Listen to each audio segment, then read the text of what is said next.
Welcome to the podcast. Today, we're diving into one of the most important topics for cybersecurity professionals, career growth. Cybersecurity is a fast moving industry with endless opportunities. But how do you actually stand out, level up, and progress to leadership roles? Today, we have Adenike Ajayi Iweka, who is one of many cybersecurity consultants out there. So welcome, Adenike. How are you? I'm good, thank you. In this episode, we'll explore the key skills, strategies, and insights needed to navigate career growth in cybersecurity. So let's get started. What skills would you say are the most critical for advancing in cybersecurity? This is a very fantastic question. And I would say it's the technical and the non-technical skills. So some other people call it hard and soft skills. And they're both important because first off, to land a role in cybersecurity or even continue in cybersecurity, you have to deepen expertise so that when you're consulting or you are creating strategies or solutions, you are speaking from a depth of knowledge. And so definitely your technical skills come into play. I specialize in GRC and cyber resilience. And so the skills I've picked up over the course of my career are incident management, business continuity, incident management, disaster recovery, and a host of others. Also regulatory compliance, understanding like the industry, the regulations, and all of that good stuff. Now with soft skills, it's definitely being able to fit in the culture of the company if you're working with companies and with clients as well, or client companies. I would say that you should be someone who can collaborate well, know how to work in teams. I feel like from elementary school, begin basic school, they try to teach us how to collaborate with others. So definitely someone who's a good collaborator, someone who knows how to work with others, who's not overbearing to, your team members, someone who has integrity, who's honest, who's hardworking, who says they're going to actually deliver on something and actually deliver on something. Yes, those are definitely soft skills to have. You should also be able to communicate. So know how to articulate yourself, articulate what you are doing, the value you're bringing. That will come in handy, especially when you're liaising with stakeholders. That is a really good definition of what good looks like and what kind of expectations that people are expected to level up to when it comes to cybersecurity and obviously improving their skills as well. Is there anything else that you feel that are important here as well? Most of them are they fall into either of these categories. But another thing I would say you need to do is continue to ensure that you're growing in knowledge. So you have to always learn. So you have to have a continuously learning skill. You have to continue to develop that because it's never one and done with cybersecurity. Yeah. Different technologies. We have different things we're talking about now: cloud, AI, quantum. So it's definitely, you have to keep your hat of continually learning on your head. Thank you so much for that. That was really insightful. I think the breakdown of the hard, the soft skills, and the continuously learning. But I think also there's an importance, not only wanting to, not only the continuous learning, but actually wanting to be to continuously grow as well is equally important. You mentioned the fact that cybersecurity is not. You said that. Yeah, it's not one and done. Thank you so much. Cybersecurity is not one and done. And it's important for people to be able to, one, acknowledge that, and two, be able to understand that and know how to obviously navigate themselves into growing into a leader. So I think those are really good points. Thank you. Let's go into the second point. The second question is, how can cybersecurity professionals gain leadership roles? This is something I would say with experience started to understand, and I'll group it into four major points. So the first is knowing where you want to go in your career.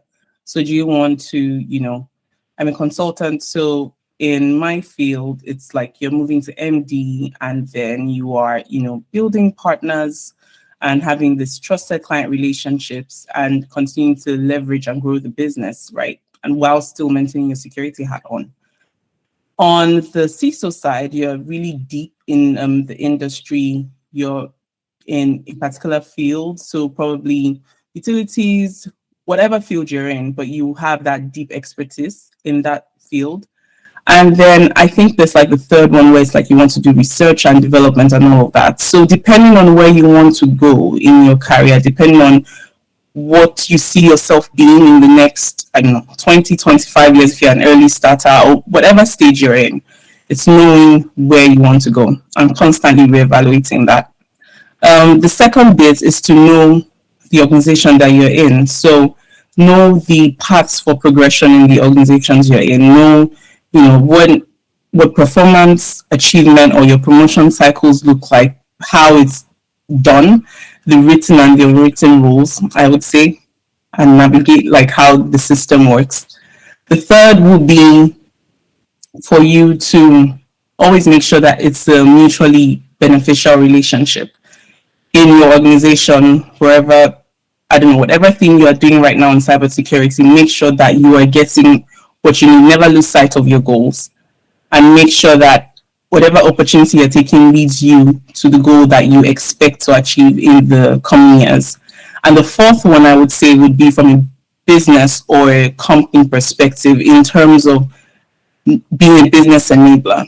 So long gone are the days where security was just this thing that users had to do and then it wasn't integrating properly with the business. Now security needs to be fully integrated with the business to ensure that there are maximum results. If not, it's just seen as this blocker that we don't want to deal with.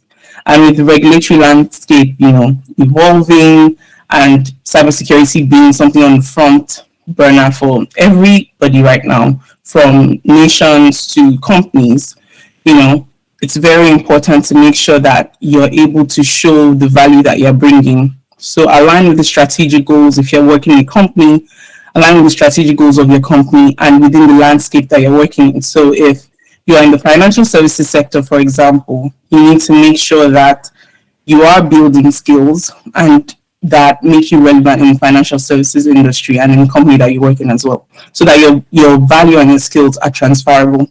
No, that's amazing. And it's really important, isn't it, to be able to know that not only are you supporting the technical teams, but you're also enabling the business as well, so that the business understands its business risk and it's aligned with its business goals as well. That is the added value that you bring to the table. So no, this is really good point. So thank you so much. Let's go into our third question.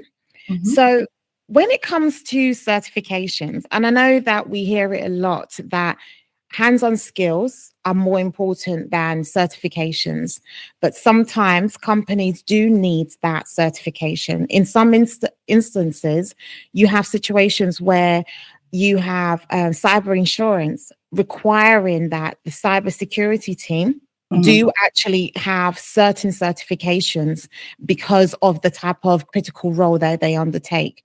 Yes. So when you look at the balance between cybersecurity certifications and actually hands-on experience, what would you say are most important, or is it just they're both equally important? I like the angle you came in from, which is balance, right?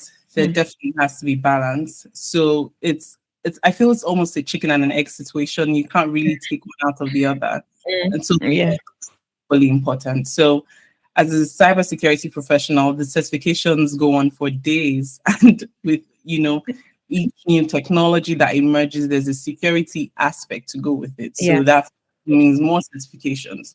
So definitely to deepen your expertise, to demonstrate experience, you definitely need the certifications. And sometimes for beginners, certifications are a way to get your foot in the door. So definitely important. Certifications are important. But as you grow in your career, hands-on experience is definitely important, because if not, it just becomes like the certifications are like fluff. And before, I feel like it's smoke and people will see through it and be like, oh, this person doesn't know anything. They just have all and can't really translate that into real value. So it's very important to make sure that, yes, you have those certifications, but you're backing it up with real life experience. For Yeah. example, I'm working like on a resilience project at the moment, and because I've done this work like with a utilities client before, I'm able to transfer that knowledge to another Mm. utilities client, and it doesn't. It's easier to do it from that perspective rather than if I just had, all the resilience certifications and not know how to properly translate it. Yes, so I would say both are important. No, that's really good. And it's key, right? I think Yeah. certifications for cybersecurity essentially validates your knowledge, but your experience shows that you can actually apply it in different situations and scenarios. Mm-hmm. Thank you so much. So after that amazing breakdown, let's go into the fourth question. How do you stay relevant in such a fast changing industry? And you did mention this earlier. It's not a stop and that's it. I've learned everything I need to learn. I've got my masters, I've got my several certifications, or I'm a beginner in cybersecurity and that's it. There's a growing trend that you're having to understand. There's growing ways that hackers are finding ways to insert themselves within an organization's network, or basically phishing attempts, or business email compromise, when it comes to organizations. So everything is always growing. So how do you actually, can you actually know everything? How do you stay afloat in all of this? I think if I remove my hat of being a cybersecurity expert or specialist, because there's that assumption that as a Mm, cybersecurity professional, you're supposed to be an expert on all things security. And mm, sometimes that intimidates people and makes them, it rather than steer them towards learning, funny enough, it actually pushes them away because sometimes mm, I'm supposed to know all these things and I'm an expert on all these things. I don't really think I need to learn, a few more things. It mm, happens like that sometimes. But it is very, very important to make sure to stay relevant. You definitely have to keep abreast of, what is happening. So mm, I'd say watch the news where you can. Focus on like there's so many like magazines, for example, Info Security magazine, and you can see the trends. You can mm, get information about emerging tech. And I mentioned earlier that we've gone from cloud to the metaverse, mm, now currently on generative AI. And for all of those things, there are security elements to those bits.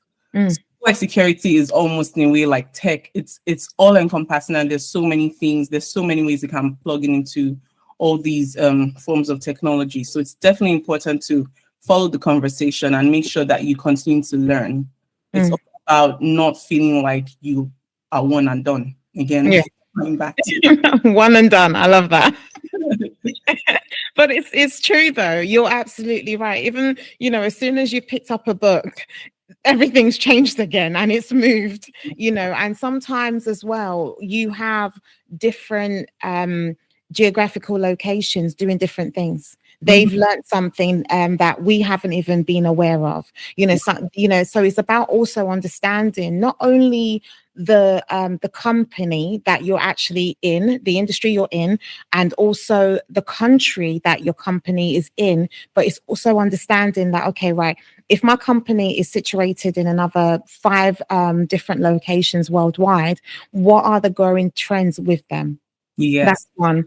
And then also as well, what are other countries doing that we haven't considered yet?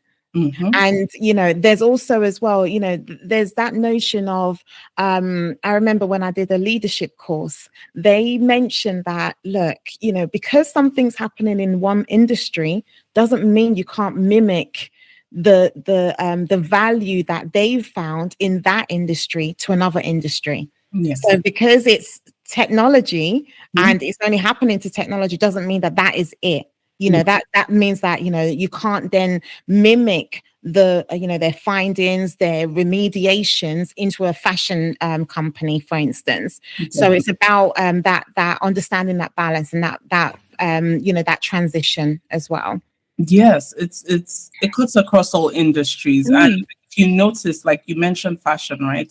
So yeah. there's some websites that I remember buying. I think it was a pair of sneakers. And Mm, literally, with virtual reality, you have, the opportunity to see the fit of the shoes or the sneakers on your mm, before you actually buy them. And that made me change my mind on whether I wanted a white color or a black color. But then you yeah, see how, technology permeates each industry and how it can be leveraged mm, for good. But then yes. security side of things, you also have to look at how you're protecting that interface between Mm, the buyer and your backend. yes. It's, Yeah. it's all of those things, and security has a way to plug into all areas of technology. Yeah. No, that's a really good point. Thank you so much for explaining that.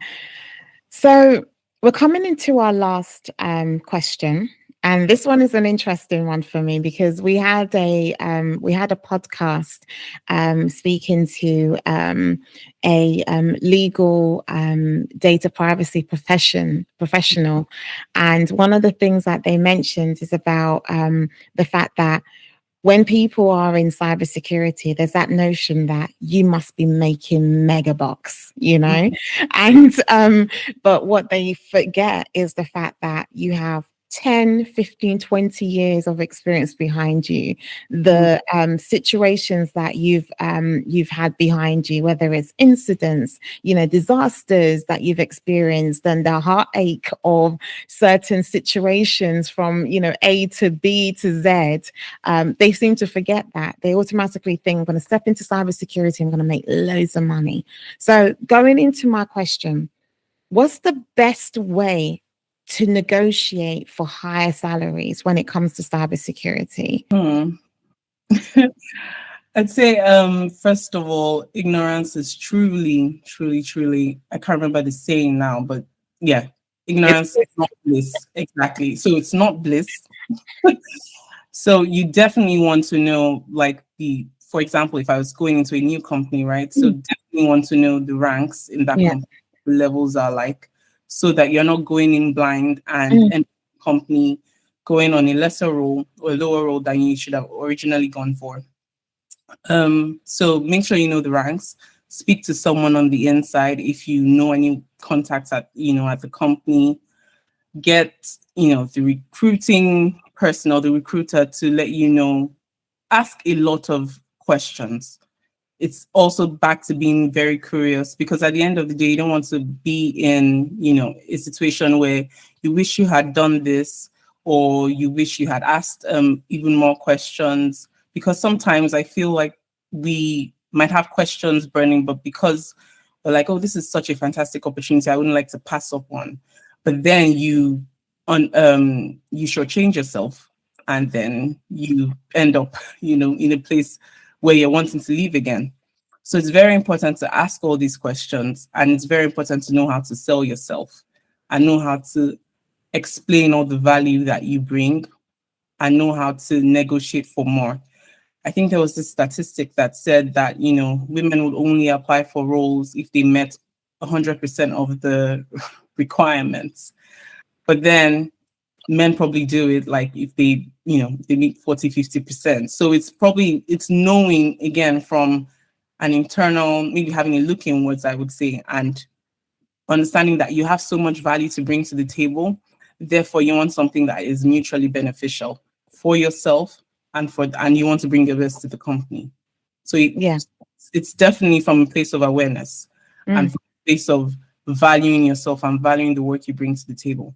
Yeah, yeah. No, and those are good points. I think when you're looking at this, it's understanding the salary benchmarks, which you mentioned, and also timing your negotiations correctly as well. You know, Yes. if you are ready to negotiate, be also ready to showcase the value that you've brought into the industry, into that business, into Yeah. your career growth as well.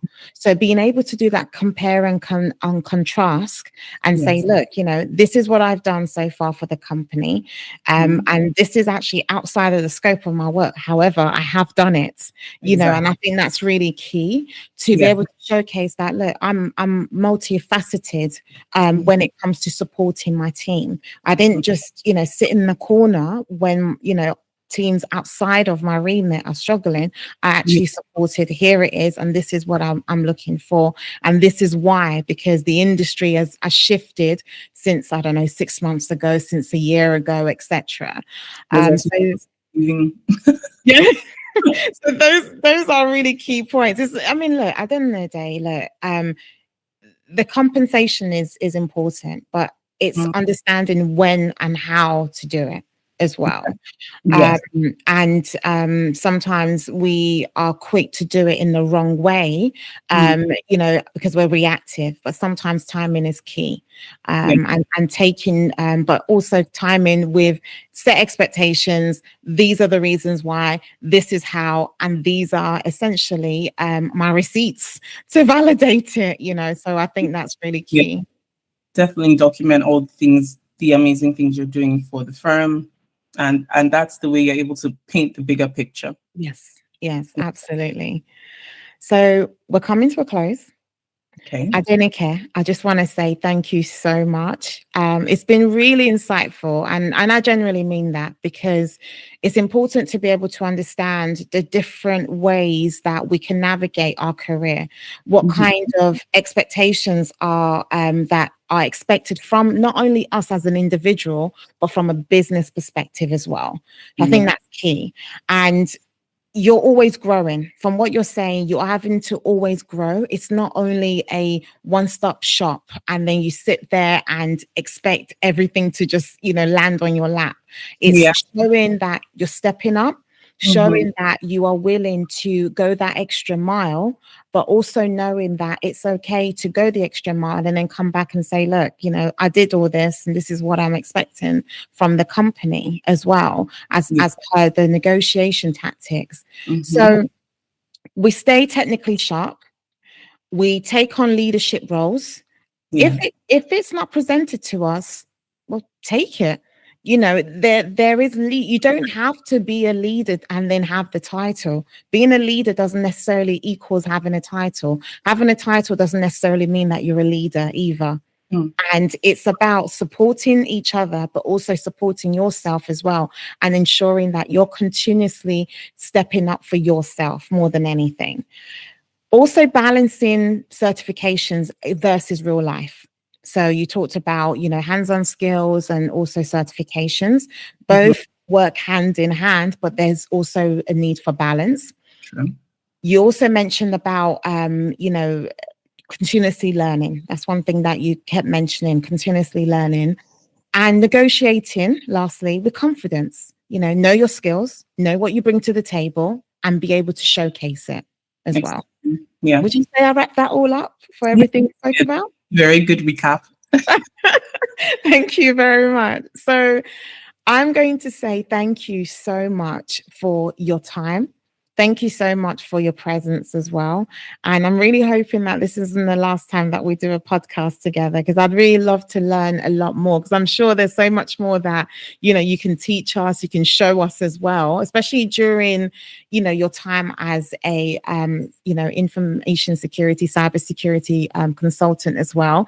I Mhm. think you guys see so many things, and you have such a wealth of experience, because you're kind of thrown in the deep end. So Mm. it's really good to be able to understand, your journey and some of the projects that you've been in, what have been the challenges and how you are able to mitigate it. So that probably could be our next podcast. I'm looking forward to it.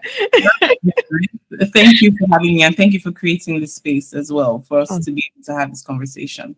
no, I really, really appreciate your time, and you're most welcome. So look, I'm going to let you go. I'm All going to right. say thank you. And I hope all our listeners have thought that this podcast has been eventful, has been informative. And if you want to know more about Adenike, is it okay that we share your LinkedIn profile for if people want to actually link with you? Sure. Happy Okay. to. Oh, amazing. Thank you so much. So look, thank you so much for today. Thank you so much for your support, and we look forward to seeing you soon. Thank you for having me again. No problems. Bye. Bye.